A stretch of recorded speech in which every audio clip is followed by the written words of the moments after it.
बिस्मिल्लाहिर्रहमानिर्रहीम। अस्सलाम वालेकुम स्टूडेंट, हम लोग बात कर रहे हैं प्रेजेंटेशन स्किल्स के ऊपर जो है, ठीक है। सॉफ्ट स्किल्स और पर्सनल डेवलपमेंट से मुतल्लिका हम जो है अपनी डिस्कशन करते हुए आ रहे हैं, ठीक है।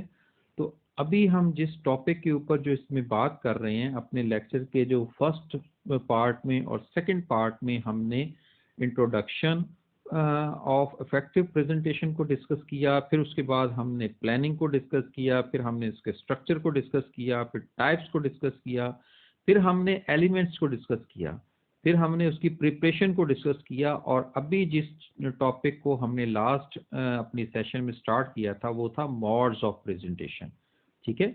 तो अभी हम अपनी डिस्कशन जो है मोड्स ऑफ प्रेजेंटेशन के ऊपर जो है वो हम डिस्कस करेंगे कि मोड्स ऑफ प्रेजेंटेशन कौन से होने चाहिए। आपके तरीकाकार जो है प्रेजेंटेशन के दौरान क्या होगा उसको आपने किस तरीके से लेकर चलना है, तो उन चीज़ों के ऊपर हम डिस्कशन करते हुए आ रहे हैं, ठीक है। तो सबसे पहली जो चीज़ हमने डिस्कस की थी वो था कि जी आप जो प्रेजेंटेशन देने जा रहे हैं वो आप एक ऐसा तरीकाकार आप अडॉप्ट करें, ऐसा वे आप अडॉप्ट करें जो बहुत ज़्यादा सूटेबल हो वहाँ के हवाले से, ठीक है। उसको आप अपने टॉपिक से मुतल्लिका आप फाइनलाइज करें आप, ठीक है। फिर आप ये देखें कि आप प्रेजेंटेशन जो है वो आपको ऑरली देनी चाहिए, उसके ऊपर आप अपनी में जो है प्रिपरेशन करें, ठीक है। फिर आप ये देखें कि आपने जो वहाँ पर जो मटेरियल आपने डिस्कस करना है वो आपके पास हर तरह का मटेरियल वहाँ पर होना चाहिए ड्यूरिंग द प्रेजेंटेशन, और अपनी प्रेजेंटेशन से मुतल्लिका तमाम मामलात की आप प्रॉपर कैलकुलेशन करें। तो मोड्स ऑफ प्रेजेंटेशन के अंदर ही हमने लास्ट अभी इसके अंदर हमने विजुअल एड्स के हवाले से हम डिस्कस कर रहे थे, ठीक है। कि आप अपनी जो प्रेजेंटेशन दें उसके अंदर जो विजुअली जो है वो क्या, उसका फॉन्ट साइज क्या होना चाहिए, उसका कलर कम्बिनेशन क्या होगा, उसके अंदर आपने ग्राफिक्स का क्या इस्तेमाल करना है, ठीक है। इमेजेस जो है उनको आपने किस तरीके से करना है या रखना है या नहीं रखना, इन चीज़ों का जो है वो आपने डिसाइड करना है। नॉर्मली जो है जब हम किसी प्रेजेंटेशन के अंदर इमेज और क्लिप्स वगैरह या इन चीज़ों को जब हम ऐड करते हैं तो वो हमारी प्रेजेंटेशन जो होती है वो ज़्यादा जो है वो अच्छा इम्पैक्ट जो है वो अपनी ऑडियंस के ऊपर डालती है, ठीक है। पर स्लाइड जो है आप जो है 3 to 7 बुलेट्स का आप इस्तेमाल करें। बुलेट्स से मुराद ये चीज़ है कि वहाँ पर जो नंबरिंग करना, जैसे यहाँ पर इस स्लाइड के अंदर नंबरिंग की गई है, ठीक है। फिर उसके बाद आ जाता है don't over crowd your slides. अपनी स्लाइड्स के अंदर इतना ज़्यादा मटेरियल एक स्लाइड के ऊपर नहीं आपका होना चाहिए कि वो देखने में, विजुअली देखने में बहुत ज़्यादा मुश्किल वहाँ पे पेश आ रही हो, ठीक है। और न्यू और डिफरेंट विजुअल एड्स जो है वो उनको आपको अडॉप्ट करना चाहिए, उनके हवाले से जो है वो आप अपनी जो ऑडियंस है उसको आप उसकी अटेंशन को आप ग्रैब करें, ठीक है। वॉइस जो है वो हमने लास्ट टाइम डिस्कस किया कि आपकी वॉइस जो है वो ऑडियंस के हिसाब से होनी चाहिए, उसकी पिच क्या होनी चाहिए, उसका वॉल्यूम क्या हो, आप इम्फसाइज किस तरीके से करेंगे, इस चीज़ को आपने डिस्कस करना है, आपने जहन के अंदर रखना है, ठीक है। ओवर इम्फसाइज जो होता है वो भी जाहिर बात है एक चीज़ जो है वो ठीक नहीं होती है, ठीक है। लेकिन आप अपने वॉल्यूम को इस लेवल तक जो है वो लेकर जाएं कि आपकी जो ऑडियंस है वहाँ तक आपकी बात एक बहुत स्मूथली जो है वो वहां तक पहुंचे, ठीक है। इतना लाउडली आप ना बोलें कि आपकी ऑडियंस जो है वो आपसे इरिटेट हो, तंग हो, ठीक है। अपीयरेंस जो है वो क्या होगी कि नॉर्मली जो है हम जो एक प्रेजेंटेशन के दौरान जो है वो डार्क कलर जो है वो आपकी जो ड्रेसिंग होती है उसके हवाले से हम लोग अडॉप्ट करते हैं, ठीक है। Wear comfortable shoes to wait your feet, ठीक है। कि आप कंफर्टेबल शूज का इस्तेमाल करें, ठीक है। और उसके बाद allow yourself to move a bit, ठीक है। कि आप एक ही जगह पर आपको खड़े हुए नहीं रहना चाहिए, ठीक है। इधर उधर मूव करें प्रेजेंटेशन के दौरान, ठीक है। लोगों से आप डिस्कस करें, उनसे आप जो है प्रॉपर तरीके से आप अपना मैसेज वहां तक पहुंचाएं, ठीक है। और कॉन्फिडेंट नजर आए, ठीक है। नर्वस नहीं होना चाहिए बिल्कुल भी, ठीक है। कॉन्फिडेंटली आप जो है आप अपनी ऑडियंस को फेस करें। आपका स्टाइल जो है एक प्रोफेशनल हो, ठीक है, प्रेजेंटेशन के दौरान। और नॉन प्रोफेशनल जो एटीट्यूड होता है उससे आप बचें, ठीक है। आप अपनी ड्रेसिंग जो है वो नॉन प्रोफेशनल अंदाज में ना वहाँ पर करके जाएं, बल्कि एक प्रोफेशनल होनी चाहिए, ठीक है। You already have a style, don't try to copy others, ठीक है।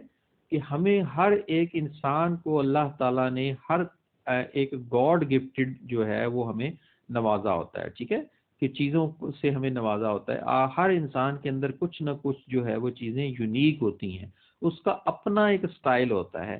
तो इसलिए जो है दूसरों को कॉपी नहीं करना चाहिए, आप अपने स्टाइल के अंदर रहते हुए बात करें, ठीक है। Use words sentences you use in normal days, कि ऐसे अल्फाज का, ऐसे जुमलों का इंतखाब करें कि जो आप अपनी डेली रूटीन लाइफ के अंदर वो आप उनको इस्तेमाल करते हैं, उनकी आप प्रैक्टिस करते हैं, ठीक है। ऐसी लैंग्वेज या ऐसे वर्ड्स के ऊपर नहीं जाना चाहिए कि जिनके ऊपर आपको अबोर नहीं है और वो जिनके ऊपर आपको बात करते हुए आप कंफर्टेबल नहीं होते, कॉन्फिडेंटली आप वहाँ पे उनको आप डिस्कस नहीं कर सकते, ठीक है।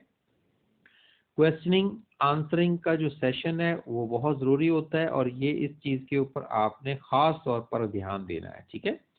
प्रेजेंट करते वक्त जो है कि एक मेक अ स्ट्रॉन्ग स्टार्ट, आप जब भी प्रेजेंटेशन आप दें, एक स्ट्रॉन्ग स्टार्ट आपका होना चाहिए। शुरू में ही आप जो है अपनी ग्रिप को जो है वो एंगेज करें, ठीक है। अपनी ऑडियंस को आप एंगेज करें विद इन 2-3 मिनट्स के अंदर अंदर, ठीक है।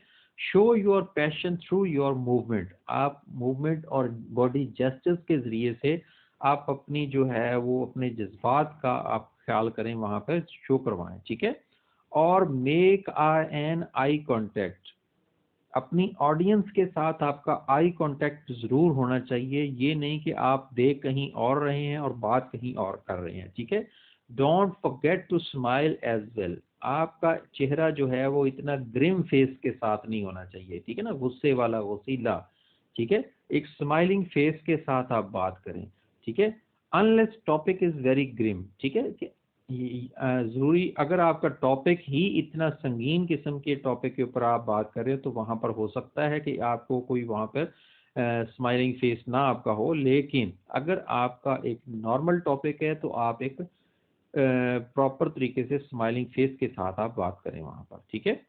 उसके बाद आ जाता है कि स्पीकर के ऊपर आपका इम्पैक्ट क्या जाता है। इस चीज को अगर को थोड़ा सा स्टडी के जरिए से हम देखें तो स्टडी के हमारी जो कहती है कि वो नॉर्मली जो टेक्स्ट का जो एक इम्पैक्ट होता है वो नॉर्मली 7% तक होता है, ठीक है। विजुअली जो है 55% होता है, और वोकल जो है वो 38% होता है। तो इससे हमें पता चलता है कि विजुअली जो है वो ज्यादा स्ट्रॉन्ग इम्पैक्ट जो है वो क्रिएट होता है, ठीक है। ऑडियंस के बारे में हम पहले ही डिस्कस कर चुके हैं कि the mode of presentation depends on the target audience, ठीक है, कि आपने जो प्रेजेंटेशन चूज करनी है ये डिपेंड करता है कि आपकी ऑडियंस किस तरह की है, ठीक है। The speaker should know about the audience and the contents and tone should be opt to the audience, ठीक है, कि जितनी ऑडियंस होगी, जिस तरह की ऑडियंस होगी और जिस लेवल पे जाके वो ऑडियंस का एक स्टैंडर्ड है, आपने उसी लेवल को जाकर टच करना है, ठीक है। उसकी लैंग्वेज, उसका जो आपका स्टाइल, आपका जो मटेरियल, आप तमाम चीज़ें जो है वो उसके ऊपर बेस कर रही होती हैं। तो ऑडियंस के बारे में आपको मुकम्मल आगाही होनी चाहिए, ठीक है। अब आ जाता है कि जब हम प्रेजेंटेशन जब देते हैं और उसके अंदर जो है हम प्रॉपर तरीके से चीज़ों को आप अडॉप्ट नहीं करते तो उससे क्या होता है कि मुख्तलिफ किस्म के फ्लॉज रहते हैं और आपकी प्रेजेंटेशन वहाँ पर सॉरी आपकी जो ऑडियंस होती है वो नॉर्मली आपके प्रेजेंटेशन के दौरान सो रही होती है या इधर उधर की चीज़ें कर रही होती है। और ये बेस कर रही होती है किस वजह से होती हैं कि जब आपको कोई एक्सपीरियंस नहीं होता, आपके अंदर एंथुसियाज्म नहीं है, आपकी प्रैक्टिस नहीं है, रिलेटेड मटेरियल नहीं है, कॉन्फिडेंस नहीं है आपके अंदर, आप हेजिटेट महसूस कर रहे हो और आपको अपने रिजल्ट्स के हवाले से, कंक्लूजन्स के हवाले से खुद एम्बिग्विटी है आपके माइंड के अंदर, ठीक है। अगर आप चाहते हैं कि आप सक्सेसफुल प्रेजेंटेशन दें तो आपको एक प्रिपरेशन करते वक्त ओवर प्रिपरेशन कहते हैं कि उसको करनी चाहिए, कि इतनी ज़्यादा आप प्रिपरेशन करें कि आप अच्छे एक ऑप्टिमम लेवल पे जाके आप डिस्कशन करें, उसकी बार बार प्रैक्टिस करें। ग्रिप आपकी टॉपिक के अंदर ऊपर होनी चाहिए, ठीक है।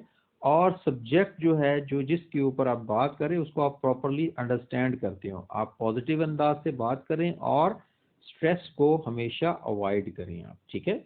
लैंग्वेज के ऊपर हम पहले ही बात कर चुके हैं कि आपकी जो लैंग्वेज है वो होनी चाहिए कि जिसके हवाले से आप जो है आपकी ऑडियंस जो है उसको अंडरस्टैंड करती है, ठीक है। और वर्बल और नॉन वर्बल जो कम्युनिकेशंस है उस चीज़ के ऊपर भी आपको प्रॉपर तरीके से जो है वो समझना चाहिए, ठीक है। Ideas are not conveyed by word alone, ठीक है ना।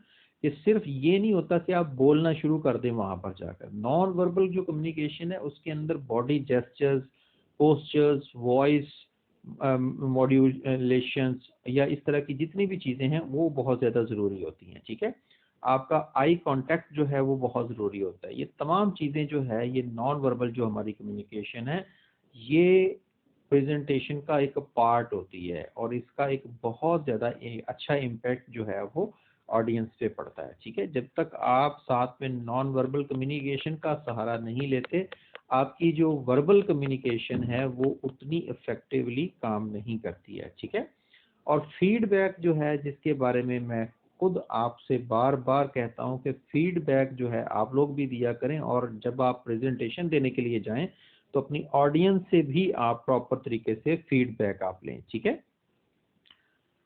क्वेश्चनिंग और आंसरिंग के सेशन के अंदर आप स्टूडेंट्स जो है प्रेजेंटेशन के अंदर आप जो है वो डिस्कस करें कि आप किसी किस्म का ऑडियंस अगर कोई क्वेश्चन उनके माइंड में है तो वो आप उसको आंसर करें, ठीक है। तो यहाँ तक हमारे टॉपिक के अंदर भी अभी जो मैंने आपके साथ में अपने लेक्चर को डिस्कस किया है 3 फेजेस के अंदर, तो यहाँ इन 3 फेजेस के अंदर 3 पार्ट्स के अंदर यहाँ तक कोई किसी किस्म का अगर कोई आपके जहन के अंदर कोई क्वेश्चन हो तो आप मेरे से बिला किसी हेजिटेशन के आप डिस्कस कर सकते हैं, ठीक है। अपना ख्याल रखिएगा, ध्यान से स्टडी करें, ठीक है। अल्लाह हाफिज़, थैंक यू।